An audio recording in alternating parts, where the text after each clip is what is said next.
जम्मू कश्मीर लद्दाख में हूं आपके साथ हकीम फर्शिता। खबरों की शुरुआत करेंगे। आपको बता दें, क्या नेशनल कॉन्फ्रेंस और श्रीनगर के रुकने पार्लियामेंट आगा रूहुल्लाह मेहदी के आपस के रिश्ते में सब कुछ नॉर्मल है?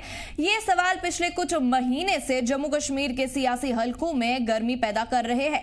हालिया दिनों में नेशनल कॉन्फ्रेंस की आला क़ियादत और आगा रूहुल्लाह की जानिब से जो बयानात सामने आए हैं, उससे तो यही लगता है कि पार्टी में सब कुछ ठीक नहीं है।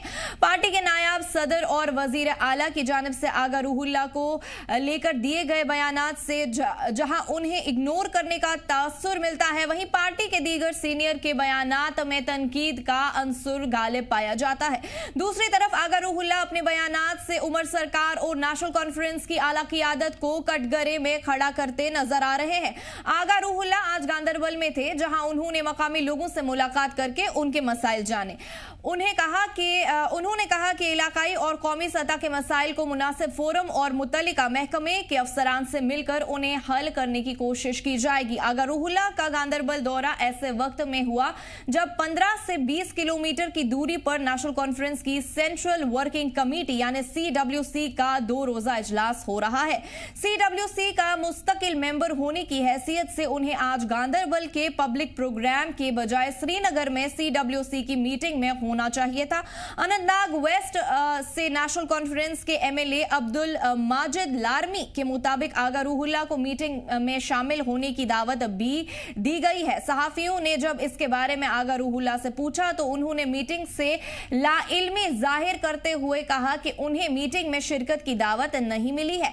इन बयानात से जाहिर है कि पार्टी और श्रीनगर MP के दरमियान सब कुछ ठीक नहीं है। मीटिंग वाले दिन पब्लिक प्रोग्राम के लिए गांदरबल का इंतखाब किया गया। इसे लेकर भी तरह तरह के कयास लगाए जा रहे हैं। हालांकि प्रोग्राम से कुछ घंटे पहले इसके रद्द होने की भी खबर आई, लेकिन जराये के मुताबिक मुंतजमीन के दबाव में आगा रूहुल्लाह ने गांदरबल आने का फैसला किया। आगा रूहुल्लाह ने पार्टी से इख्तलाफ की वजूहात गिनाते हुए इन खबरों की तरदीद की कि वो अपने अलग पार्टी बनाने जा रहे हैं। उन्हें वाज़ेह किया गया है कि पार्टी से उनका जाति नहीं बल्कि सियासी मसाइल और उसूलों पर मबनी है। उन्होंने कहा कि इंतखाबी वादों को पूरा करने की जानिब कदम न उठाना ही पार्टी पर BJP की जुबान बोलने का इल्जाम लगने का सबब है।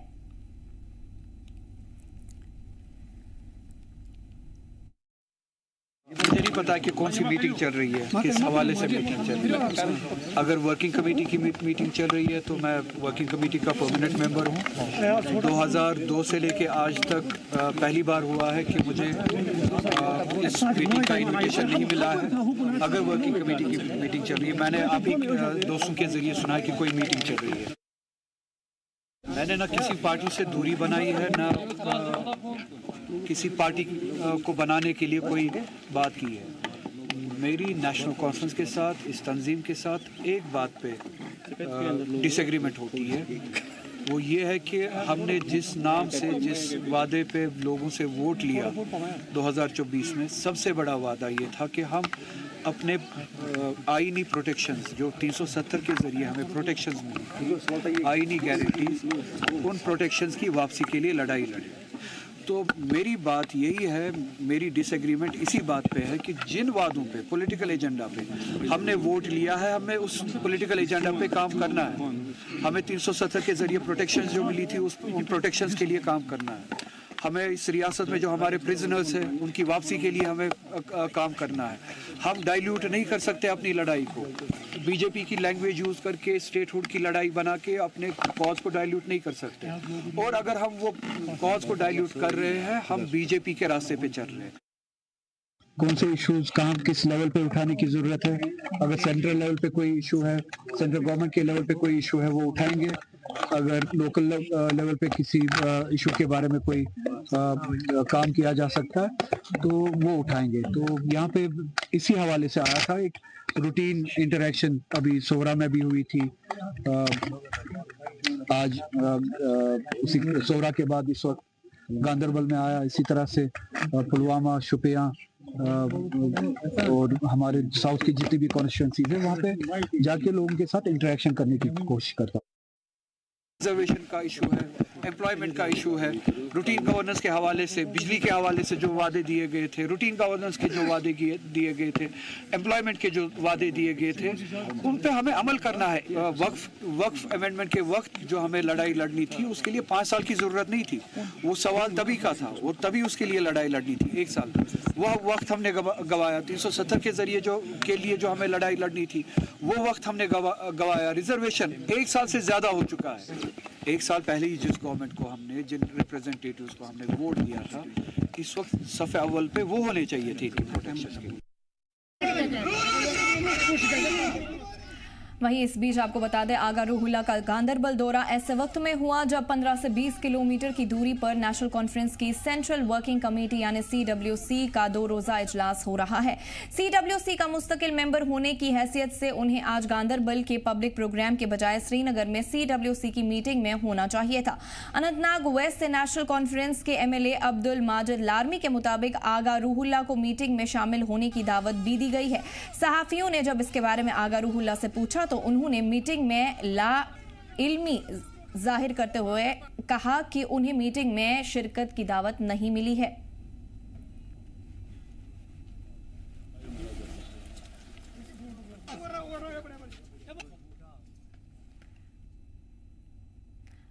तफसीलात के लिए हमारे साथ पॉलिटिकल एक्सपर्ट सुहेल काज़मी जी जुड़ चुके हैं। आपका बहुत बहुत खैर मकदम हमारी चैनल जी जम्मू कश्मीर लद्दाख में। आपसे जानना चाहेंगे, जो NC की वर्किंग कमेटी की 2 रोज़ा मीटिंग चल रही है और इस कमेटी का रुकन होने के बावजूद आगा रूहुल्ला को इसमें नहीं बुलाया गया है, इससे साफ है कि पार्टी में सब कुछ ठीक नहीं चल रहा है।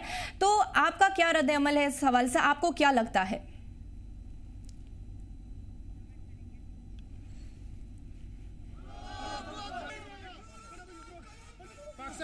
वहीं इस बीच आपको बता दें, आगा रूहुल्ला ने पार्टी से इख्तलाफ की वजूहात गिनते हुए इन खबरों की तरदीद की कि वो अपनी अलग पार्टी बनाने जा रहे हैं। उन्हें वाज़ह किया गया है कि पार्टी से उनका जाति नहीं बल्कि सियासी मसाइल और उसूलों पर मबनी है। सुहेल जी, आपका बहुत बहुत खैर मकदम हमारी चैनल में। जानना चाहेंगे, NC की वर्किंग कमेटी की 2 रोज़ा मीटिंग चल रही है और इस कमेटी का रुकन होने के बावजूद आगा रूहुल्ला को इसमें नहीं बुलाया गया है। इससे साफ है कि पार्टी में सब कुछ ठीक नहीं चल रहा है। आपका क्या रद्द अमल है इस हवाले से? आपको क्या लगता है, क्या NC और आगा रूहुल्ला के बीच में सब कुछ ठीक चल रहा है? देखिए, पहले तो आपको गुड इवनिंग। दूसरा ये है कि जैसे आप जानती हैं कि बड़गाम की इलेक्शन से पहले ही इनके जो खटास है रिलेशन में वो शुरू हो चुकी थी और वो इतनी खटास बढ़ती कि आगा रूहुल्ला साहब ने कंपेनिंग नहीं की। आगा रूहुल्ला साहब जर्मनी चले गए, इलेक्शन के दिन वो यहाँ नहीं थे और जो कैंडिडेट वहां से जीता वो कहीं ना कहीं आगा रूहुल्ला साहब की ब्लेसिंग्स के साथ, उनके जो कार्यकर्ता हैं वहां पे उनकी ब्लेसिंग्स के साथ PDP का नॉमिनी वहां से जीता। ये सब दुनिया जानती है और जिस तरह की लैंग्वेज उमर साहब भी उनके लिए बोल रहे थे, उससे साफ जाहिर होता है कि उनके रिलेशन अब ना के बराबर है, रिलेशन है ही नहीं है अब। और जो स्पेकुलेशंस जम्मू कश्मीर में है या खासकर कश्मीर में है वो यही है कि आगा रूहुल्ला साहब जो है वो अपनी जो दिल की आवाज है, जो उनका ज़मीर कहता है, वो बात करते हैं मीडिया के साथ। और जिन बातों का भी आपने जो बाइट सुनाया रिजर्वेशंस को लेके, अनएम्प्लॉयमेंट के लेके, जो मैनिफेस्टो में वादे नेशनल कॉन्फ्रेंस ने किए थे वो उस पे खरा नहीं उतरे हैं और वो मुझे सीरियसली नहीं सुनते हैं। लेकिन फारूक साहब जो है, जो उमर साहब के वालिद मोहतरम है और सबसे दिग्गज नेता है जम्मू कश्मीर के और पूरे भारत के सारे कदावर नेताओं में उनका नाम आता है। उनका हमेशा सॉफ्ट कॉर्नर रहा है and he has been throughout his life a very flexible leader and a politician who always wanted कि आगा रूहुल्ला साहब जो है वो लोगों की बात करते हैं, पीपल सेंट्रिक अप्रोच से अपनी सियासत को चलाते हैं। तो वो पॉजिटिविटी सिर्फ फारूक साहब में दिखती थी। लेकिन उमर साहब के जो क्योंकि वो कभी कभी ऐसा पॉलिटिकल इमेच्योर बयान दे देते हैं जिससे कि पार्टी में रोष आ जाता है या कहीं ऐसी चीजों पे डिबेट शुरू हो जाती है जो अननेसेसरली होती है। तो आज जो वर्किंग कमेटी की मीटिंग थी उसमें दोनों साइड्स में आपने एक साइड तो दिखा दी आगा रूहुल्ला साहब की, लेकिन जो दूसरी साइड में सुन रहा था वो जितने उनके लेजिस्लेटर्स हैं, खासकर नासिर असलम वानी जो एडवाइजर है उमर अब्दुल्ला का, उसने कहा कि हमने बुलाया ही नहीं आगा रूहुल्ला को। और उनके सागर साहब के बेटे जो MLA है उन्होंने भी कहा कि हमने नहीं बुलाया। दैट इंडिकेट्स कि अब इनके कोई रिश्ते नहीं है और ये रिश्ते अब बनने भी नहीं है, क्योंकि जो एक पॉलिटिकल एटमॉस्फेयर है कश्मीर में वो बदलता हुआ दिख रहा है। वो एक चेंज नरेशन के साथ आगे बढ़ रहा है। अगर राहुल साहब अपनी बात कह रहे हैं,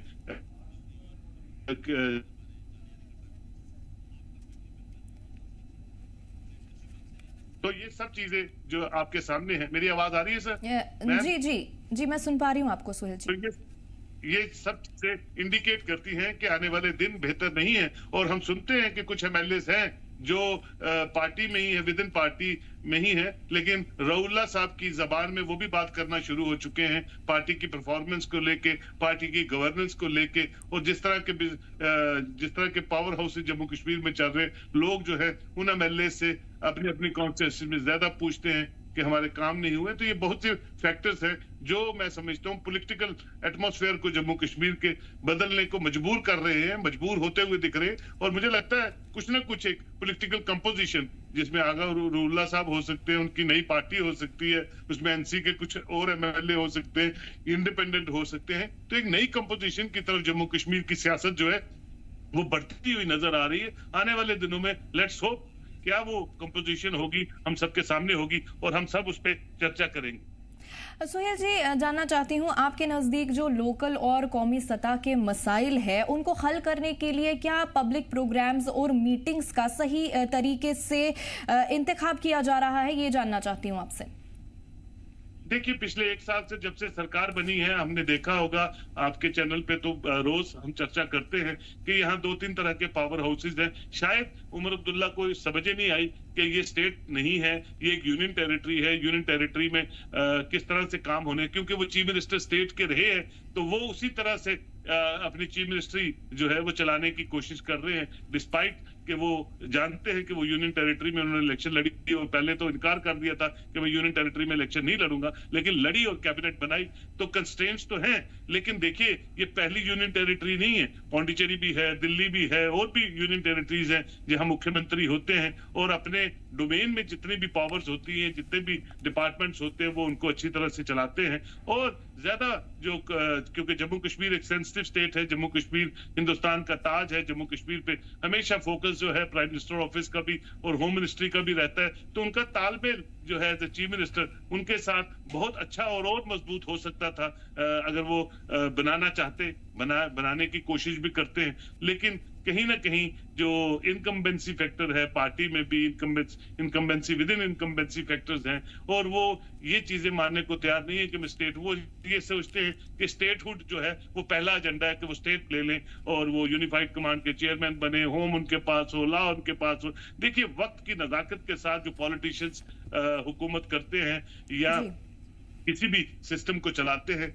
वही दूरअंदेशी से सियासत कर सकते हैं। जब आप उन चीजों पे फोकस करते हो जो आपके डोमेन में नहीं है, या इस वक्त जो जियो पॉलिटिक्स हम देख रहे हैं जो पूरे दुनिया में बदल रही है और संभाविक तौर पे जम्मू कश्मीर उसमें फोर फ्रंट पे रहता है, चाइना हमारे पीछे लगा रहता है, पाकिस्तान हमारे पीछे लगा रहता है, पहलगाम का अटैक आपने देख लिया, किस तरह से चीजें जो है वो इरप्ट हो जाती है और उस पर फिर सियासत करना शुरू हो जाती है। अभी आपने 2 दिन पहले ही देखा श्री माता वैष्णो देवी श्राइन बोर्ड में हिंदू मुस्लिम की एक नई नीट की कंट्रोवर्सी शुरू हो चुकी है। तो इन सब चीजों को देखते हुए मैं समझता हूं जो चीफ मिनिस्टर के डोमेन में है अगर वो उस पर फोकस करे और उस पर अपनी निटी-ग्रिटीज के साथ काम करे तो वो बेहतर होगा। और जब तक स्टेट हुड आती है या बाकी चीजें और अच्छी तरह साजगार माहौल में बनती हैं तो वो चल सकते हैं। लेकिन आज की जो मीटिंग थी मैम वो ज्यादा फोकस थी to consolidate the system within system of National Conference, ताकि क्योंकि अभी फारूक साहब उस मीटिंग में बैठे थे और वो बड़े सीनियर है और उनकी बात कोई टालता नहीं है, उनकी बात को बड़ा इंपॉर्टेंस दिया जाता है। तो मैं समझता हूं कि फारूक साहब इज देयर, अल्लाह उनको लंबी उम्र दे, ही इज 90 नाउ, बट ये एक सेगमेंटिंग फोर्स है, एक इंसान एक सेगमेंटिंग फोर्स है विद इन नेशनल कॉन्फ्रेंस। अब वो सेगमेंटिंग फोर्स कितना सेगमेंट कर सकती है ये आने वाले दिन आपको देखने को मिलेंगे। लेकिन ये है सब कुछ ठीक नहीं चल रहा है सियासी तौर पे। मोटे मोटे चीजें आपको बताऊं तो एलओपी का बयान सुन लीजिए। एलओपी जो है वो उन चीजों पे रिएक्ट करते हैं जो चीजें उमर अब्दुल्ला साहब की अच्छी नहीं लगती है एज ए चीफ मिनिस्टर। और एलओपी और चीफ मिनिस्टर जो है ये 2 बड़ी इंपॉर्टेंट चेयर्स होती है जो एक दूसरे को कोऑर्डिनेट कोऑर्डिनेटेड वे में स्टेट को रन कर सकती हैं, लेकिन कहीं कोई साजगार माहौल आपस में दिखता नहीं है। रोज ही एक नया मुद्दा, रोज ही एक नई बहस और रोज ही एक नई टॉपिक के साथ इनकी शुरुआत होती है। तो वो एडमिनिस्ट्रेटिव स्किल्स को और एडमिनिस्ट्रेटिव जो लोगों को जिस चीजों का फायदा होना चाहिए वो फिर नहीं होता है, और एक साल जो है वो तकरीबन वेस्ट हो चुका है। जी, मज़ीद तफसीलात के लिए हमारे साथ पॉलिटिकल एक्सपर्ट अहमद अयाज साहब भी जुड़ चुके हैं। आपका बहुत बहुत खैर मकदम है हमारी चैनल जी जम्मू कश्मीर लद्दाख में। अहमद जी, आपसे जानना चाहूँगी कि आज जैसा हमने के देखा CWC की नेशनल कॉन्फ्रेंस की मीटिंग हुई जिसमें आगा रूहुल्लाह ने शमूलियत नहीं दिखाई, वो मौजूद नहीं रहे। आगा रूहुल्लाह की पार्टी से क्या कुछ नाराज़गी की असल वजह हो सकती है, ये जानना चाहेंगे। नहीं, उसमें कोई ज़्यादा मुझे लगता है कि कोई दिक्कत नहीं है समझने में कि उन्होंने बड़ा क्लियर किया है कि जब 2024 के इलेक्शंस हुए, असेंबली इलेक्शंस की हुई है, तो वो एक स्टार कैंपेन के हिस्से से नेशनल कॉन्फ्रेंस के शाना बाय शाना चला, और उन्होंने उस वक्त लोगों के साथ जो भी वादे किए, और साथ साथ उन्होंने एक वादा किया कि भाई अगर नेशनल कॉन्फ्रेंस कल को ये जो प्रॉमिस या मैनिफेस्टो उन्होंने लोगों को दिया, अगर वो किसी भी सूरत में लोगों के साथ ये प्रॉमिस पूरे नहीं कर पाए, तो मैं उस वक्त लोगों के साथ नेशनल कॉन्फ्रेंस के खिलाफ खड़ा हो जाऊंगा। तो अब चूंकि रूहुल्लाह साहब वो कोई आम पॉलिटिशियन नहीं है, उनकी एक अपनी पब्लिक इमेज है बहैसियत मजहबी पेशवा, वो लिहाजा वो चेंज, वो जो माइंड है या जो बाकी पॉलिटिक्स की तरह से कभी वो चेंज नहीं कर पाएगा। इसलिए उसको लोगों में वो जो कमिटमेंट है उसको पूरा करने के लिए या उसको ऑनर करने के लिए उसको लग रहा है कि नेशनल कॉन्फ्रेंस की तरफ से कोई इसमें कार्रवाई हो नहीं रही है, कोई सामने आ रही नहीं है ऐसी कोई कि जहां हम लोगों को कह सकते हैं कि जो मैनिफेस्टो हमने दिया है उसमें काम हो रहा है। तो वही चीज लेकर उनकी कुछ नाराजगियां नेशनल कॉन्फ्रेंस के साथ है। नहीं तो ये नहीं है कि नेशनल कॉन्फ्रेंस के खिलाफ है या कोई दूसरा फ्रंट खड़ा करना चाहेगा या दूर जाना चाहेगा नेशनल कॉन्फ्रेंस, ऐसा दिख नहीं रहा है। उनकी नाराजगियां सिर्फ वहीं तक महदूद है कि जो उनके इश्यूज है, लोगों के जो इश्यूज है, क्योंकि उनको लग रहा है कि नेशनल कॉन्फ्रेंस पर कोई कार्रवाई नहीं कर रहा है, तो उसी को चलते ये मसला है, बाकी और कुछ है नहीं। जी, यही जानना चाहते हैं अयाज साहब कि क्या ये श्रीनगर के एमपी और अगर हम बोले पार्टी के लिए जो उनका रिश्ता है इसकी वजह से ख़राब तो नहीं हो रहा है, क्योंकि उनकी शमूलियत नहीं दिखी, साथ ही में बहुत नाराज़गी भी है आगा रूहुल्लाह की पार्टी के हवाले से, तो ये कहीं जो आपस का रिश्ता है इनके दरमियान उस पर कोई असर तो नहीं डाल रहा है ये इख्तलाफात? देखिए, नेशनल कॉन्फ्रेंस के पास इस वक्त वैसे भी कुछ चैलेंजेस है परफॉर्मेंस को लेकर। जो एक साल से उनकी हुकूमत का जो परफॉर्मेंस सही नहीं चल रही है, तो उसको लेकर भी एक बहुत बड़ा चैलेंज है। शायद वो भी इसी में है। रूहुल्लाह साहब का जो है वो भी है कि परफॉर्मेंस सही नहीं है, वो इश्यूज सॉर्ट आउट नहीं हो रहे, लोगों के साथ कमिटमेंट है, वो भी इसी के साथ है। वो चैलेंज तो है ही। और दूसरा जो अब रूहुल्लाह साहब का नाराजगी और फिर उनका अब पार्टिसिपेट ना करना, जैसे हमने बडगाम में देखा नतीजा क्या निकला, जबकि उमर अब्दुल्ला साहब ने 17-18 हजार वोट से जीता था वहां पे, तो अभी हारा 6-7 हजार वोटों से। तो ये उसका भी रिफ्लेक्शन है, एक तो जिनकी परफॉर्मेंस अपनी जो है उसकी रिफ्लेक्शन, और दूसरा ये कि जो नाराजगी जो इनके पास है इस वक्त, रूहुल्लाह साहब की नाराजगी जो है नेशनल कॉन्फ्रेंस के साथ और खास तौर उमर अब्दुल्ला साहब को लेकर, तो ये उसका नतीजा है। और आगे अगर बाई चांस कहीं कोई मुफाहमत सामने नहीं आई इन दो के दरमियान, तो जहां नेशनल कॉन्फ्रेंस को तो नुकसान होगा ही होगा, क्योंकि एक खास लीडर जिसकी पब्लिक इमेज काफी है और एक अच्छी शख्सियत है, तो वो उनसे जुदा या नाराज है, तो उसका असर तो होगा ही होगा। अब शायद रूहुल्लाह साहब का भी बहुत वक्त से पार्टी के साथ रहा है, उनका भी दिक्कतें आ जाएंगी, ये नहीं कि उनकी दिक्कतें आ जाएंगी, लेकिन चूंकि उनका जो सेंटिमेंट जो कैच कर दिया लोगों का, तो उसके लिहाज से उसकी शायद पोजीशन चेंज हो सकती है, कोई इतना असर नहीं पड़ेगा रूहुल्लाह साहब को आज की सिचुएशन में, लेकिन नेशनल कॉन्फ्रेंस को जरूर इसका असर पड़ेगा और उसका शायद इम्पैक्ट जो है वो आगे भी रहेगा, इस वक्त भी रहेगा, वो दिखने को मिल रहा है। जो अवाम के हुकूक हैं और रिप्रेजेंटेशन है, इस पर भी इसका असर पड़ सकता है। इस हवाले से क्या कुछ रद्द अमल है आपका? जो आपसी इख्तलाफात है इन पे अवाम पे असर पड़ सकता है, अवाम के हुकूक और रिप्रेजेंटेशन पे असर पड़ सकता है, जानना चाहेंगे? नहीं, देखिए अभी तो रूहुल्लाह साहब मेंबर पार्लियामेंट तो है ही, उस लिहाज से उसकी रिप्रेजेंटेशन बहुत अच्छी तरह से हो सकती है दैन एनी एमएलए और द मिनिस्टर, क्योंकि हम देख रहे हैं रीऑर्गेनाइजेशन के चलते अभी कोई मिनिस्टर भी इस सिचुएशन में नहीं है कि वो ऐसे काम करे जैसे वो स्टेट में जब था तब काम कर सकता था, या नेशनल या कोई एमएलए ऐसा कुछ काम कर सके।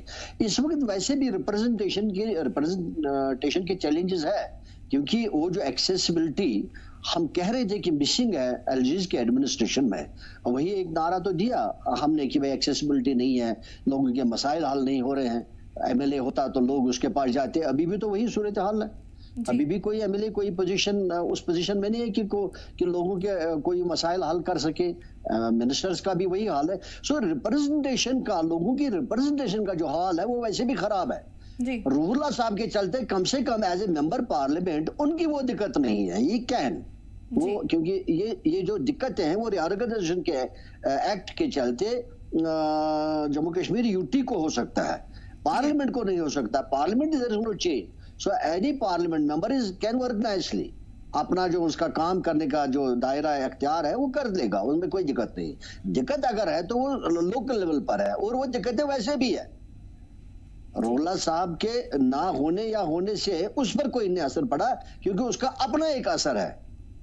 तो पर पार्टी का एक तरफ से अयाज साहब, पार्टी एक तरफ से कह रही है कि हमने उनको आज की मीटिंग में जो है बोला था कि आप मौजूद रहे, मगर फिर भी नहीं रहे वो। मगर अगर हम आगा रूहुल्लाह की बात करें तो उन्होंने कहा कि पार्टी की तरफ से मुझे कोई भी इन्विटेशन नहीं दिया गया था। There is a conflict. There are two opinions. There are two views. एक तो ये है कि अभी मैंने सुना इनका नासिर असलम साहब का अभी बाइट आया वो उनसे, तो वो कह रहे थे कि उनको इनवाइट नहीं किया गया था। तो रूहुल्लाह साहब ने भी कहीं कहा कि हमको इनवाइट नहीं किया गया था, and that looks to be true. लेकिन उसके साथ साथ जो रिपोर्टर्स न्यूज़ है कि भाई उनको इनवाइट किया गया था, नहीं अटेंड किया, वो शायद लग रहा है उसमें सदाकत नहीं है। Possibly he has not been invited. अब आई डोंट नो कि रूहुल्लाह साहब के रूहुल्लाह साहब, ये भी हो सकता है अभी जो स्टेटमेंट आया नेशनल कॉन्फ्रेंस के असलम साहब से, हो सकता है कि उन्होंने इनवाइट भी किया हो। अब चूंकि वो नहीं आए तो इन्होंने अब चेंज कर दिया कि हमने इनवाइट नहीं किया। Normally they should have said very clearly invite किया या नहीं किया, but anyway the end result is that he was not there in the meeting, which definitely will have its own impact. It will also send a message, it will show कि भाई रूहुल्लाह साहब अब एक डगर पर है और बाकी दूसरे डगर पर है। अब तो क्लियर वो दिख रहा है, चाहे इनविटेशन हुई थी या नहीं हुई थी। द रिजल्ट इज कि वो पार्टिसिपेट नहीं करे आज वर्किंग कमेटी मीटिंग में, सो दैट इटसेल्फ शोज कि इनकी जो नाराजगियां है वो बहुत गहरी हो चुकी है, वो काफी बढ़ गई है। तो इसका जरूर लोगों पर असर होगा, पार्टी पर असर होगा, इसका जरूर होगा असर। वो हमको अभी भी दिख रहा है और आगे भी दिखेगा। सुहेल जी, आपसे जानना चाहेंगे, क्या आप अयाज साहब की बातों से सहमत हैं? आप क्या कुछ रद्द अमल है इस हवाले से जो भी इनने कहा? और साथ में ये भी जानना चाहेंगे, आगा रूहुल्लाह ने एनसी पर बीजेपी की जुबान इस्तेमाल करने का इल्जाम भी लगाया है, ये कितना सही है? देखिए, अगर मैंने शुरू में ही आपसे कहा कि अब ये पैच वर्क होने वाला नहीं है। अगर कोई पैच करवा सकता था वो फारूक अब्दुल्ला साहब है, जिनकी अपनी एक जिनकी जो बात करते हैं तो कोई क्रॉस क्वेश्चन नहीं करता है नेशनल कॉन्फ्रेंस में, because he is the senior most politician of the state and the country. लेकिन ऐसी कोई बात हुई नहीं है, अब ये बातें होनी नहीं है। मेरी बातें सबसे होती रहती है, बात करते रहते हैं।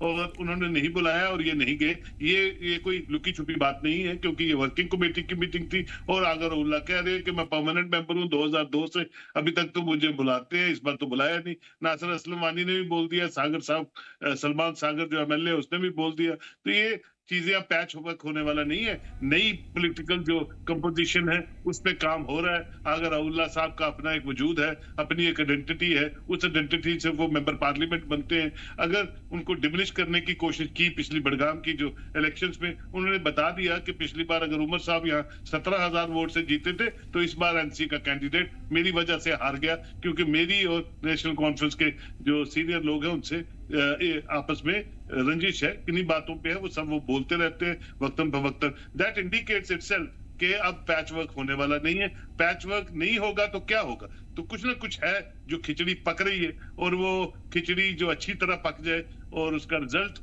अच्छा आए, और वो जो फॉर्मेशन हो या जो कंपोजिशन होगी उसमें कौन कौन से लोग होंगे, कैसे लोग होंगे, उस पर काम हो रहा है पिछले 1 साल से। वो भारतीय जनता पार्टी भी करती है अपने लेवल पे, नेशनल कॉन्फ्रेंस भी कोशिश करती है कि उनकी भी लाइन अच्छी तरह सरकार चले और स्टेटहुड हो जाए, ये हो जाए, बिजनेस रूल आ जाए।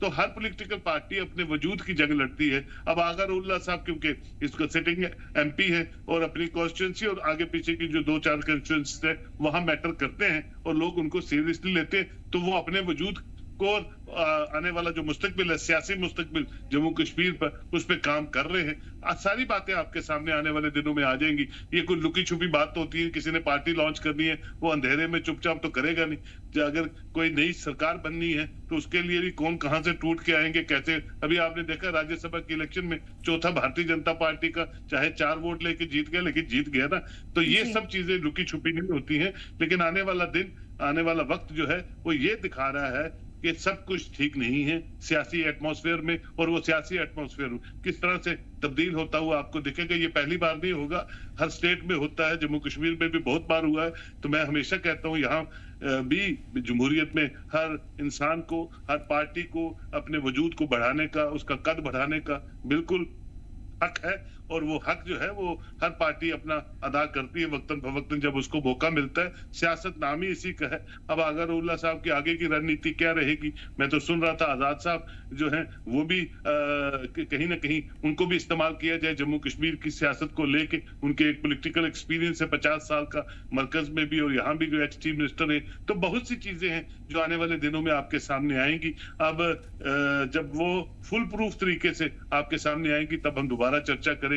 और change is the law of nature, this is nothing is permanent in this world. और पॉलिटिक्स में तो कुछ भी परमानेंट नहीं होता।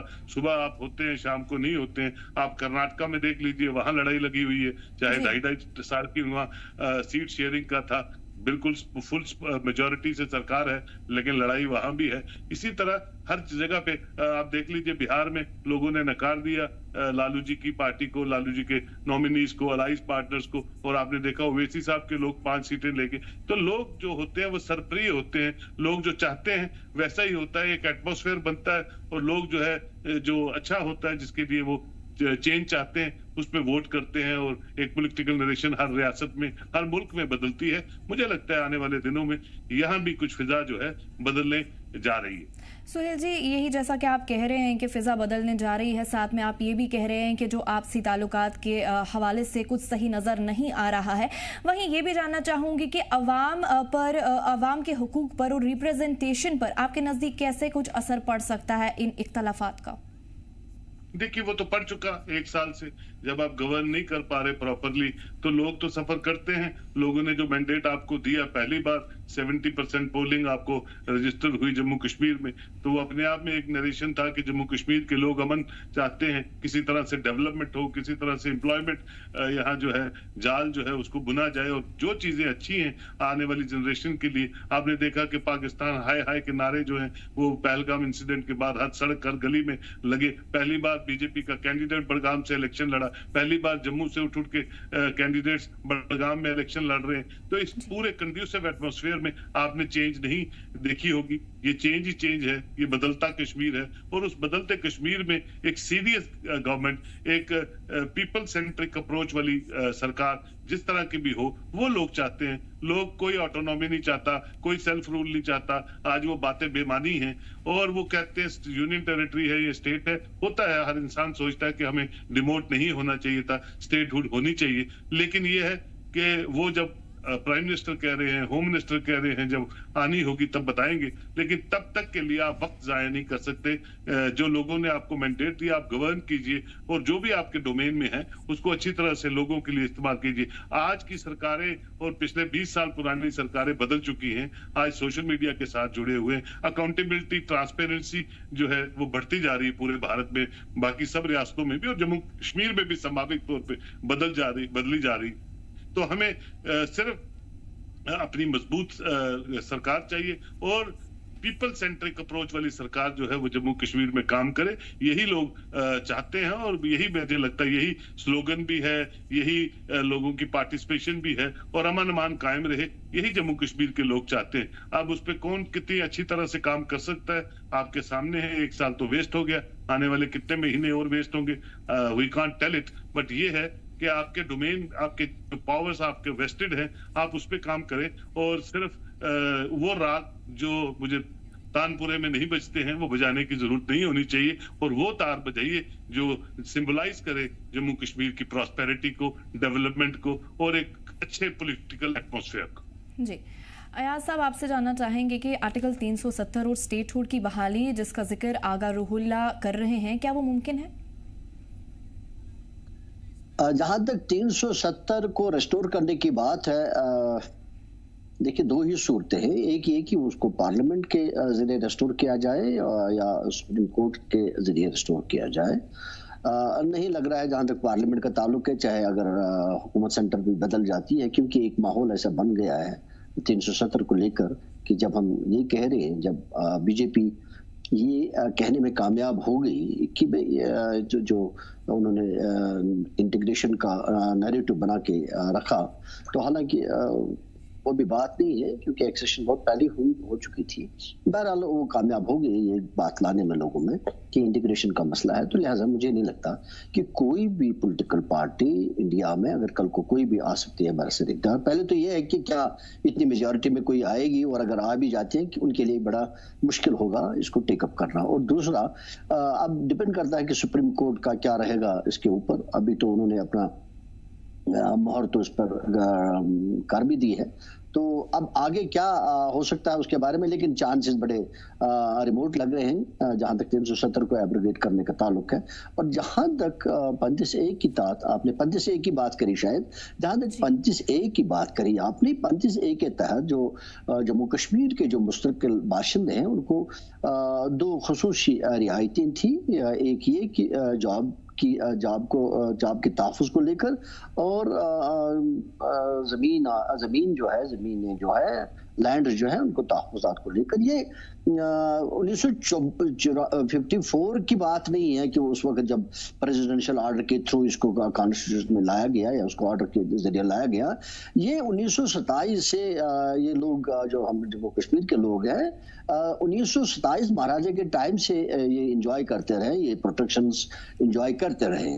और चूंकि ऐसे प्रोटेक्शंस मुल्क के बाकी रियासतों में भी है कहीं ना कहीं, लिहाजा इसको किया जा सकता है और उसमें नहीं लग रहा है कि कोई ज्यादा दिक्कत आ जाएगी अगर पॉलिटिकल पार्टीज जो बरसर इक़्तिदार जम्मू कश्मीर में हो और सेंटर में कोई सहमति बनती है, कोई राय बनती है, तो ऐसे प्रोटेक्शन देना नामुमकिन नहीं है। वो होने के अच्छे खासी चांसेस है और शायद हो भी जाए, उसमें कोई नहीं लग रहा कि ज्यादा दिक्कत आ जाएगी प्रोटेक्शन करने में। आपका बहुत बहुत शुक्रिया अहमद अयाज जी हमारे साथ जुड़ने के लिए और तमाम जो भी तफसीलात है वो फराहम करने के लिए।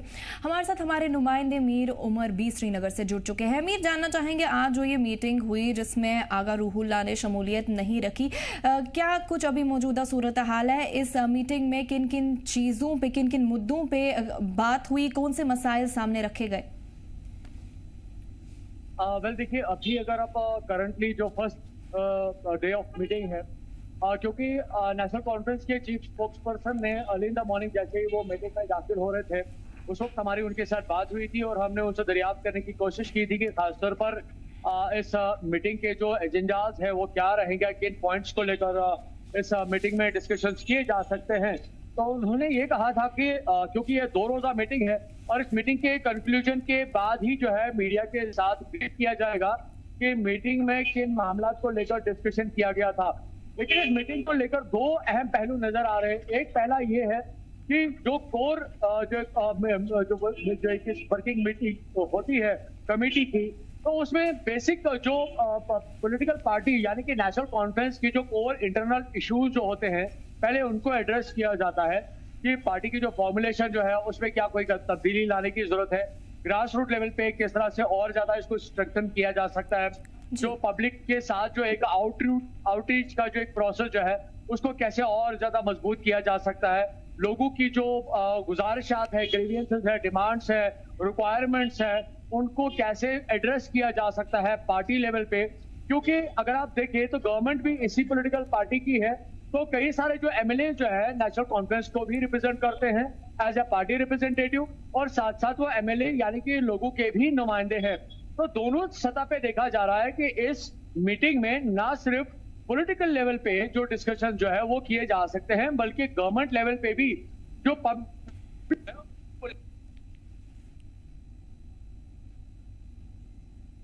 जी मीर।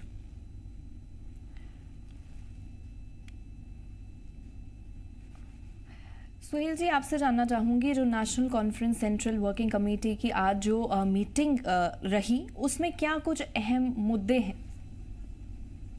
देखिए मैम, पहला मुद्दा तो ये है कि नेशनल कॉन्फ्रेंस जो है इंटैक्ट रहे।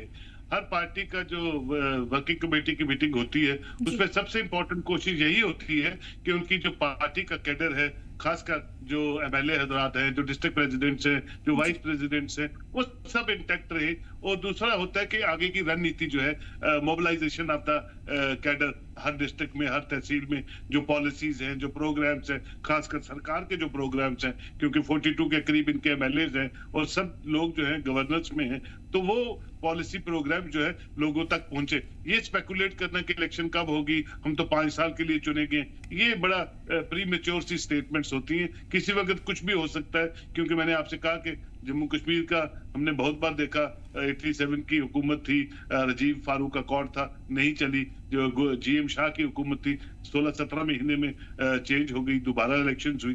तो कहने का मतलब यह है कि वर्किंग कमेटी जिस भी पॉलिटिकल पार्टीज की मैम मीटिंग्स होती हैं, उस पे कोर जो इश्यूज होते हैं यही होता है कि मोबिलाइजेशन ऑफ द अपने cadre, mobilization of the voters, mobilization of the cadres, mobilization of the nurturing of the constituency, जहां के भी एमएलए हजरात जीत के आए, ताकि वो उनकी प्रेजेंस, उनकी जो वर्कमैनशिप है वो वहां डिस्प्ले हो, ताकि लोग ज्यादा से ज्यादा उस पार्टी के साथ जुड़े और उसका नाम जो है वो चलता रहे।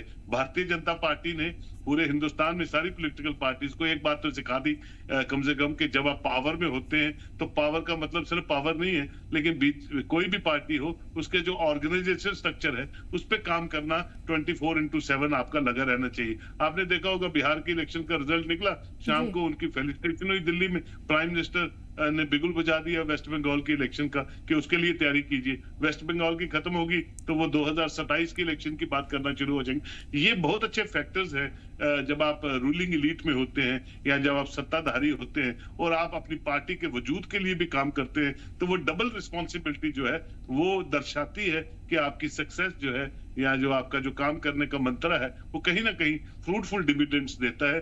वही वर्किंग कमेटीज का जो मेन मुद्दा होता है, 1 दिन की हो या 4 दिन की हो या 2 दिन की वर्किंग कमेटीज, कि भैया सब इंटैक्ट रहे, घर बहुत अच्छी तरह से बना रहे और घर की जो पॉलिसीज हैं वो लोगों तक पहुंचे और लोगों को उसका फायदा ले, और इसी पार्टी की जो है वाह वाह हर जगह हो, और जब मौका आए तो लोग उसके डिविडेंड जो है उस पॉलिटिकल पार्टी को दे। जी, आप दोनों मीर उमर और सुहेल काज़मी जी हमारे साथ बने रहिए। नजर डालते हैं एक अहम खबर पर। श्रीनगर में आज national conference central working committee का 2 रोजा इजलास शुरू हुआ। जीरो ब्रिज वाक़ पार्टी सदर फारूक अब्दुल्ला की पहल पर CWC का इजलास बुलाया गया है। मीटिंग के पहले दिन पार्टी सदर फारूक अब्दुल्ला और नायाब सदर उमर अब्दुल्ला समेत वर्किंग कमेटी के तमाम मेंबरान सिवाय सईद आगा रूहुल्ला मेहदी के शामिल हुए। मीटिंग में नायब वजीर आला सुरेंद्र चौधरी, सकीना इत्तू और वजीर आला के मुशीर नासिर असलम वानी, तनवीर सादिक और सलमान सागर के अलावा मुख्तलिफ असेंबली हलकों के MLAs भी शामिल हुए। मीटिंग में पार्टी के तंजीमी उमूर के अलावा मौजूदा सियासी सूरत हाल पर बहस होगी। जराये के मुताबिक मीटिंग में उमर सरकार की कारकर्दगी का एजेंडा भी शामिल है। वाज़ेह हो कि ये मीटिंग ऐसे वक्त में हो रही है जब हाल ही में हुए ज़िमनी इंतखाब में नेशनल कॉन्फ्रेंस को बडगाम और नगरोटा सीट पर हार का सामना करना पड़ा था। अपोजिशन जमाते बडगाम की शिकस्त को उमर सरकार के खिलाफ मैंडेट करार दे रही हैं। नेशनल कॉन्फ्रेंस के लिए इससे बड़ा झटका माना जा रहा है क्योंकि इससे कबल यहां से उमर अब्दुल्ला जीते थे। नगरोटा सीट पर हार को कांग्रेस NC इत्तेहाद में बढ़ती दरार के तौर पर देखा जा रहा है। मीटिंग को लेकर पार्टी तर्जुमान ने कोई बात करने से इनकार कर दिया। तनवीर सादिक ने कहा कि जुमे को इजलास खत्म होने के बाद पार्टी की जानिब से तफसीली बयान जारी किया जाएगा। पार्टी की आज वर्किंग कमेटी मीटिंग सदर फारूक अब्दुल्ला साहब ने बुलाई है। बाकी जो भी हमारे अभी सर्कमस्टांसेस है, सिचुएशन है, उसके ऊपर डिस्कशन होगा। उसके बाद 2 दिन के बाद जब ये मीटिंग होगी उसके बाद आपसे हम सब लोग बात करेंगे। सर, एज वेयर देयर इज एक्सपेंशन, या कह सकते हैं कि एक्सटेंशन वो सिर्फ चीफ मिनिस्टर साहब जानते हैं, उनका प्रेरोगेटिव वो कब करें और कैसे करें। कुछ जो सीट्स को लेकर अगर बात करें, जिस तरीके से नजर थी मगर उसके बाद वो हाथ से चली गई, उस पर कुछ बात अब चलिए अभी देखते हैं, बातें हो रही हैं। 2 दिन के बाद हम आपको तफसील से हर किसी चीज के ऊपर जवाब देंगे। आगरउल्लाह साहब एक्सपेक्टेशन अब देखते हैं। अब आज मीटिंग के बाद मैंने कहा ना 2 दिन के बाद हम आपको पूरी बात बता देंगे। तफसीलात के लिए हमारे साथ श्रीनगर से मीर उमर और सुहेल काज़मी जी पॉलिटिकल एक्सपर्ट भी जुड़ चुके हैं। मीर, आपसे जानना चाहूँगी पहले कि कैसा जो ये सारा मीटिंग का था, सूरत हाल कैसा रहा ऑन ग्राउंड, मुझे आप डिटेल्स दीजिए कि किसने इसमें शिरकत की सिवाय आगा रूहुल्ला के, और क्या कुछ वजह बताई जा रही है उनने जो शिरकत नहीं की, इसमें शमूलियत नहीं की, इसमें उसके पीछे। वेल देखिए, क्योंकि जब कोर वर्किंग कमेटी की मीटिंग होती है तो इसमें खासतौर पर जो इस कमेटी के मेंबरान जो होते हैं वही इसमें शामिल होते हैं बेसिकली, और साथ साथ जो कॉन्स्टिट्यूंसीज को रिप्रेजेंट करते हैं या प्रोविंसेस को रिप्रेजेंट करते हैं वो सभी आला ओहदेदार जो है इस मीटिंग में मौजूद रहते हैं, जिनकी फर्स्ट हैंड जो एक कनेक्शन जो होती है पब्लिक के साथ, उन साहिबान को जो है इस मीटिंग में शामिल किया जाता है। जिस तरह से आपने MP आगा रूहुल्ला के बारे में जिक्र किया, उन्होंने ये कहा था कि उनको पार्टी की तरफ से कोई आगाही नहीं मिली थी, यानी कि उनको कोई दावत नहीं दी गई थी और उनके ख्याल में नहीं है कि आज पार्टी की तरफ से कोई इस तरह की जो है CWC मीटिंग हो रही है। हालांकि उन्होंने कहा कि 2002 से आज की डेट तक ये पहली दफा ऐसा हुआ है कि उनको CWC मीटिंग में जो है शामिल नहीं किया गया है, उनको बुलाया नहीं गया है। हालांकि इसको लेकर जो है नेशनल कॉन्फ्रेंस की तरफ से जो MLA साहिबान जो है उसमें से एक ने इस बात का इजहार किया था कि उनको दावत दी गई थी, उनको आगाह किया गया था आज इस CWC की मीटिंग होने वाली है और वो उसमें शिरकत फरमा हो। लेकिन ऐसी सूरत हाल जो है ऑन ग्राउंड नहीं देखने को मिली थी, क्योंकि जब मीटिंग शुरू हुई थी तो सभी इस कोर कमेटी के वर्किंग कमेटी के जो मेंबरान जो है वो हमें शामिल होते हुए नजर आए, लेकिन उसमें हमें MP आगा रूहुल्ला का कैवलकेड भी नजर नहीं आया और वो भी खुद नजर नहीं आया। और जब हमने इसमें दरियाफ्त करने की कोशिश की तो हमें ये पता चला कि MP आगा रूहुल्ला मेहदी लोगों के आउटरीच प्रोग्राम के मुतल्लिक जो है श्रीनगर के आउटस्कर्ट्स यानी कि बसपोरा एरिया में मौजूद है, जहाँ पे वो लोगों के साथ जो है इंटरेक्ट कर रहे हैं। उसकी कुछ देर के बाद ही ये सुनने को मिला और तस्वीरें जो है बिल्कुल साफ तौर पर वाज़िया हुई कि वो गांधरबल पहुंचे हैं और वो वहाँ पे लोगों के साथ जो है वो बातचीत कर रहे हैं, उनके मामलात के हवाले से जो है उनकी जो सूरत हाल जो है वो दरियाफ्त कर रहे थे।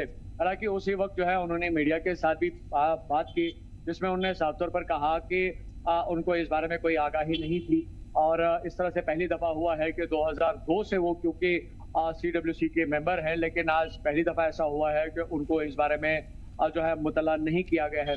जहाँ CWC मीटिंग की अगर हम बात करें, एक अहम पहलू रहता है किसी भी पॉलिटिकल पार्टी की अगर हम बात करें, और नेशनल कॉन्फ्रेंस में हर साल CWC मीटिंग होती है। आपको याद होगा कि पिछले साल भी 2 रोजा जो है CWC मीटिंग बुलाई गई थी, जिसमें आला ओहदेदार जो है खासतौर पर जो कि CWC के साथ जो जुड़े हुए उनकी मीटिंग हुई थी और पार्टी की जो फॉर्मुलेशन जो होती है या पार्टी की जो आने वाले वक्त में जो प्रोसीडिंग्स होती हैं उनको लेकर बातचीत की जाती है। ग्रास रूट लेवल पे इसको और ज्यादा कैसे मजबूत किया जा सकता है, पॉलिटिकल स्फीयर को, उसके पर्सपेक्टिव को और ज्यादा बेहतर कैसे पब्लिक के सामने रखा जा सकता है, किन कमियों को और ज्यादा मजीद एड्रेस करने की जरूरत है, जो लूप होल्स पब्लिक के और पार्टी के दरमियान जो है उन लूप होल्स को कैसे करेक्ट किया जा सकता है, उनको फिल कैसे किया हमारे जा सकता है। साथ पॉलिटिकल एक्सपर्ट सुहेल काज़मी जी भी जुड़े हुए हैं। ओवर टू यू, अगर आप कोई सवाल इनसे पूछना चाहते हैं तो आप पूछ सकते हैं। वेल देखिए, बिल्कुल हमारी एक लंबे समय से जो है साल को लेकर बात हो रही है। कुछ ऐसे की सवाल जो है मेरे रिलेवेंट है इस सूरत को लेकर पूछ सकता हूँ।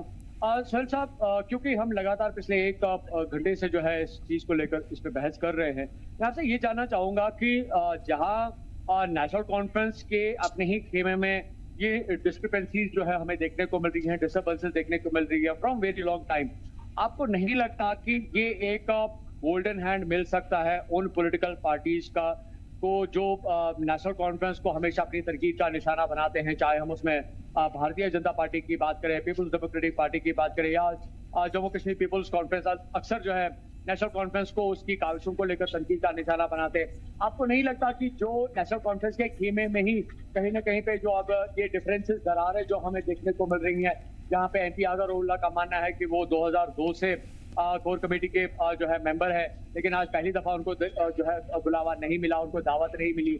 वहीं पे नेशनल कॉन्फ्रेंस कह रही है कि हमने उनको दावत दी। तो ये जो लैक ऑफ कम्युनिकेशन है, क्या इसको हम मिसकम्युनिकेशन देखें, या जो पार्टी की जो फॉर्मुलेशन जो है, इसका कार्डर जो है कहीं ना कहीं पे ऐसी कोई बड़ी कमी है जहां पे एक दूसरे के साथ इस तरह बड़ा इख्तिलाफ जो है ऑन ग्राउंड हमें देखने को मिल रहा है? जहां तक मैं सर अपने 30-35 साल के कैरियर में देखता हूं कि फारूक अब्दुल्ला साहब जो है वो सिर्फ नेशनल कॉन्फ्रेंस में नहीं, जम्मू कश्मीर के हर बच्चे और हर बुजुर्ग के दिल में बसते हैं और मोहब्बत करते हैं उनसे सब। क्यों? क्योंकि वो फ्लेक्सिबल है एंड ही हैज द उनमें इंग्रेडिएंट्स, इन बॉन्ड इंग्रेडिएंट्स हैं जो लोग उनसे खींचते जाते हैं, और वो मास पुलर है। जहां भी वो जाते हैं, मीडिया के लोग हो, कहीं जलसा हो, किसी शादी में हो, तो लोग उनके पास खींचते हैं। ये सबसे बड़ी एक पॉलिटिकल पर्सनैलिटी की एक बहुत बड़ी भगवान की तरफ से देन होती है, जो हमेशा जो जिस भी एज में हो वो सक्सेसफुल रहता है। वो चीजें कहीं ना कहीं उमर अब्दुल्ला में लैक करती हैं। मैं आपको 3 चीजें बोलता हूं। जब मीडिया उमर अब्दुल्ला की प्रेस कॉन्फ्रेंस में जाती है तो वो कोई बोलता है कि आगर उल्लाह से आपके कैसे रिलेशन है। आज भी वो नेशनल कॉन्फ्रेंस के MP हैं, वो उनको निकाल सकते हैं। MP तो वो नेशनल कॉन्फ्रेंस के ही है ना। तो वो बोलते हैं कहाँ आगर उल्लाह और कहाँ मियां अल्ताफ साहब, और थोड़े दिनों बाद मियां अल्ताफ साहब भी वही बयान देते हैं किसी फंक्शन में जो आगर उल्लाह साहब बोल रहे हैं। तो आप देख लीजिए। और फारूक साहब जो है लास्ट दिन तक, आज तक भी बोलते हैं, जो मेरे साथ कम्युनिकेशन होती है, बोलते हैं वो पीपल सेंट्रिक अप्रोच से रउल्ला साहब चलते हैं, वो लोगों के दुख दर्द की बात करते हैं। As a stalwart of politics in Jammu and Kashmir, he is flexible and he knows who matters where. तो इसलिए वो नहीं चाहते कोई भी रूठे या कोई भी घर छोड़ के बाहर चला जाए और उसका फायदा जो है बाकी पॉलिटिकल पार्टीज उठाए, जिसकी तरफ आप इशारा कर रहे हैं। तीसरी बात मैं आपसे ये भी कहना चाहता हूं कि डिप्टी चीफ मिनिस्टर जो जम्मू से बनाया हुआ है और वो इतना इमेच्योर स्टेटमेंट देता है, कौन आगा कैसा आगा। और आपने देखा बड़गाम की कॉन्स्टिट्यूंसी में जब रिजल्ट खत्म हुआ उसको करेक्ट भी करते हैं, वो बैनर्स और वो सब आजकल ऐसा बयान देना जो है वो आपको बहुत भारी पड़ सकता है। और भारतीय जनता पार्टी तो भैया काम कर रही है 2014 से ऑनवर्ड। 2019 के बाद तो उन्होंने ये एटमॉस्फेयर बनाया अमन प्रिवेल करने के लिए। ये डेवलपमेंट के सारे नहीं नंबर आए, उनके 29 नंबर आए, लेकिन यह हर पार्टी चाहती है कि उसका वजूद और मजबूत हो और वो हुकूमत करे किसी भी रियासत में। और जम्मू कश्मीर में तो बस बिल्कुल करनी चाहिए उनको। ये किसने कह दिया कि एक पार्टी है वो ताक़यामत उसी रियासत में रूल कर सकती है? ये कोई पटा जो है, ये जो एक तो आप रजिस्ट्री जो है वो लोगों ने चेंज करना शुरू कर दी है। परफॉर्मेंस बेस्ड पार्टीज चलेंगी, परफॉर्मेंस बेस्ड पॉलिटिशियंस अपने अपनी कॉन्स्टिट्यूंसी में काम करेंगे। वही उस स्टेट के लिए, उसी रियासत के लिए और खासकर जम्मू कश्मीर यूनियन टेरिटरी के लिए बहुत अच्छा होगा। क्योंकि हमने जम्मू कश्मीर के लोगों ने बहुत कुछ खोया है। ये फॉल्स नैरेटिव जो है आज कौन कर रहा है? जम्मू कश्मीर में ऑटोनॉमी की बात, आर्टिकल 370 की बात कौन करता है? किस पॉलिटिशियन ने कहा कि आर्टिकल 370 तो सब दुनिया को पता है कि भैया सुप्रीम कोर्ट में है, सुप्रीम कोर्ट ने रिजेक्ट कर दिया, ये आने वाली चीज नहीं है। ये एक मंशूर था श्यामा प्रसाद मुखर्जी का कि जब भी भारतीय जनता पार्टी आएगी एक संविधान एक प्रधान, और इसकी बात करते थे, हट गया। अब उस पर क्या सियासत करेंगे आप स्टेटहुड की बात करते हैं, चिल्लाते हैं। वो हर शहरी चाहता है कि वो अपना जो स्टेचर है वो उसको कायम दायम रखे।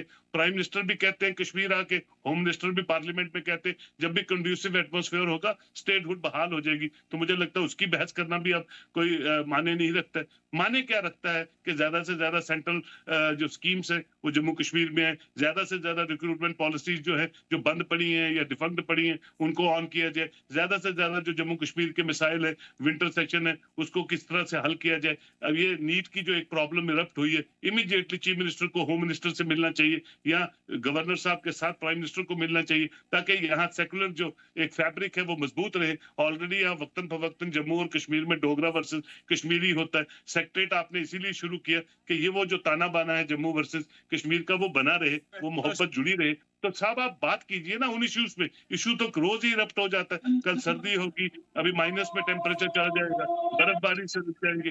तो बहुत सी चीजें हैं जिन पे आप बात करते हैं। आप रोज सुबह उठते हैं स्टेटहुड, शाम को सोते हैं स्टेटहुड। आपका अपना घर ठीक नहीं है, घर टूटने की कंगार पे आ रहा है, और वो पार्टी जिसकी तरफ आप इशारा कर रहे हैं संभावित तौर पे उसका फायदा लेगी। बिल्कुल यही बात मैं कहने वाला था कि जो घर टूटने की कगार पे आ चुका है, यहाँ पे हम पब्लिक की बात करते हैं, क्योंकि अगर नेशनल कॉन्फ्रेंस लोगों के मंशूर के मुताबिक बनी, यहाँ पे सरकार अगर हम देखें तो लोगों के वोट के मुताबिक बनी, अगर दोनों चीजें यानी कि अगर हम एमपी आगा रोहिल्ला मेहदी की बात करते हैं, वो भी जम्मू कश्मीर को पार्लियामेंट में रिप्रेजेंट करते हैं, और अगर जम्मू कश्मीर में देखें तो नेशनल कॉन्फ्रेंस इस टाइम पे लोगों के मंशूर को रिप्रेजेंट करती है, लोगों के ख्वाहिशात को रिप्रेजेंट करती है एक सरकार के होने के नाते। लेकिन अगर इन दोनों जुज को जोड़ते हैं, जहां पे जम्मू कश्मीर की सरकार लोगों के वोट से बनी और वहीं पे एमपी आगा रोहिल्ला वो भी लोगों के वोट से बने, लेकिन इन दोनों लोगों के बीच में जो मनमुटाव है, आपको नहीं लगता कि लोगों की जो ख्वाहिशात है वो उसकी प्रॉपर रिप्रेजेंटेशन नहीं हो रही है, जो एक बड़ी वजह बन रही है कि जहां एमपी आगा रोहिल्ला मेहदी अक्सर इस बात को लेकर ख्वाहिश रहते हैं, खफा रहते हैं नेशनल कॉन्फ्रेंस से कि जो नेशनल कॉन्फ्रेंस ने लोगों से वादे किए वो वादे पूरे नहीं हो रहे। लेकिन वो बात जो एमपी आगा रोहिल्ला पार्लियामेंट में कहते हैं, चाहे हम आर्टिकल 370 की बात करें या 35A की बात करें, आपको नहीं लगता कि जब तक कि नेशनल कॉन्फ्रेंस सरकार उसको बैक नहीं करेगी या एमपी आगा रोहिल्ला मेहदी का जो स्टेटमेंट है उसकी अपनी पार्टी के साथ पैरेलल नहीं बैठता है, तो ना ये 370 की बात सही तरीके से बैठेगी, 35A की बात सही पे बैठेगी, और साथ साथ जो पॉलिटिकल कैंपेनिंग के दौरान नेशनल कॉन्फ्रेंस ने यहाँ पे सरकार बनाने के वक्त बनाए थे कि गारंटीज मिलेंगी, एश्योरेंसेज है, कमिटमेंट्स है, प्रोमिसेस है, उस सबको पूरा किया जाएगा। लेकिन इस खेल के बीच में आपको नहीं लगता कि लोग जम्मू कश्मीर के, चाहे हम स्टेटस की बात करें या सोशल सिविल राइट्स की बात करें या जो उनके पॉलिटिकल राइट्स है उसकी बात करें, हर तरीके से वो मुतासर हो रहा है इन दो पर्टिकुलर वीकेंड के डिस्टर्बेंस की वजह से। सर आपने और मैंने या जम्मू कश्मीर भी किसी भी आवाम ने तो नेशनल कॉन्फ्रेंस का मैनिफेस्टो नहीं बनाया था। लोगों ने तो नहीं कहा हमें 200 यूनिट फ्री दीजिए, लोगों ने तो नहीं मांगे 12 सिलेंडर आप दीजिए। लोग तो अमन अमान मांगते हैं, लोग तो एम्प्लॉयमेंट मांगते हैं, लोग टूरिज्म को बढ़ावा देने की बात करते हैं, लोग तो अच्छी चीजों की डिमांड करते हैं। तो लोगों के कहने पे तो कोई पॉलिटिकल पार्टी मैनिफेस्टो नहीं बनाती। आपने मैनिफेस्टो बनाया, लोगों ने 70% वोट किया, आपने उस मैनिफेस्टो के 5-10% भी लोगों को डिलीवर करना था, आपने नहीं किया, तो लोग तो नाराज होंगे। जब आप वादे करते हैं, यही तो एक प्रॉब्लम होती है जहां जो लोग हैं वो डिमोरलाइज होते हैं कि आप बोलते हैं कि हम सुबह ये देंगे, शाम को टॉफी कुछ और दे देते हैं, फिर उस टॉफी के बदले आप दूसरा एक तो शगुफा फेंक देते हैं। तो ये चीजें आपको लोगों से दूर ले जाती है। लोग नहीं कह रहे आपको हमें ये चाहिए, आपने उनको कहा हम ये देंगे, और जब आप नहीं देते हैं तो फिर आप बात भी नहीं सुनना चाहते, बात बर्दाश्त भी नहीं करना चाहते। क्यों? क्योंकि आप सरकार में है, हुकूमत में है।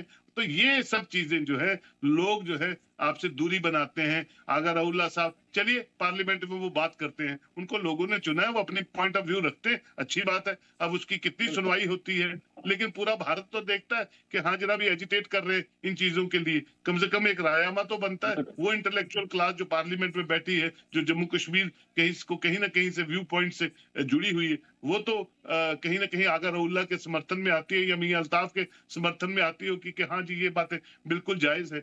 और इसीलिए इसीलिए ये लोग चुन के वहां भेजे जाते हैं to represent the state as a whole और union territory as a whole. अब ठीक है, उनका अपना पॉइंट ऑफ व्यू है, तो ये अगर चीजें उसी सामान्य तौर पे जिस तरह से लोगों से वादा करके इलेक्शन में पार्टिसिपेट करके वोट लेके आप सरकार में आए हैं, तो उसका 50% तो लोगों को एटलीस्ट वो पूरा हो जाए। फिर आपके अंदर से लड़ाई शुरू हो जाती है। एक कहता है मुझे मिनिस्टर बनाओ, मेरे बेटे को नहीं बनाया तो आपकी परफॉर्मेंस अच्छी नहीं है। अब ये लड़ाइयां इस टाइप की है नेशनल कॉन्फ्रेंस में, तो मुझे नहीं लगता कि अगर इज ओनली वन एंटिटी। देखिए, किसी को स्टार्ट करने के लिए कोई चीज करने की थोड़ी सी वो होती है, वो शुरुआत करता है, लेकिन उसको फॉलो फिर आहिस्ता आहिस्ता बाकी करना शुरू हो जाते, और वो फॉलोशिप जो है आपको आने वाले दिनों में दिखेगी कहीं ना कहीं, और वो जब होगी तो हम फिर दोबारा उस पर डिबेट करेंगे। बहुत बहुत शुक्रिया आपका हमारे साथ बात करने के लिए। ओवर टू यू फर्शदार जी। सुहेल काज़मी साहब, सबसे पहले आपका बहुत बहुत शुक्रिया, आपने जितनी भी हमें इन डेप्थ एनालिसिस बताई उसके लिए, और मीर आपका भी बहुत बहुत शुक्रिया ऑन ग्राउंड सिचुएशन जो भी आपने हमें उसके बारे में तफसीलात दी उसके लिए। इस बुलेटिन में फिलहाल इतना ही। आप बने रहिए जी जम्मू कश्मीर लद्दाख के साथ। हमें दीजिए इजाज़त। अल्लाह ने के बाद।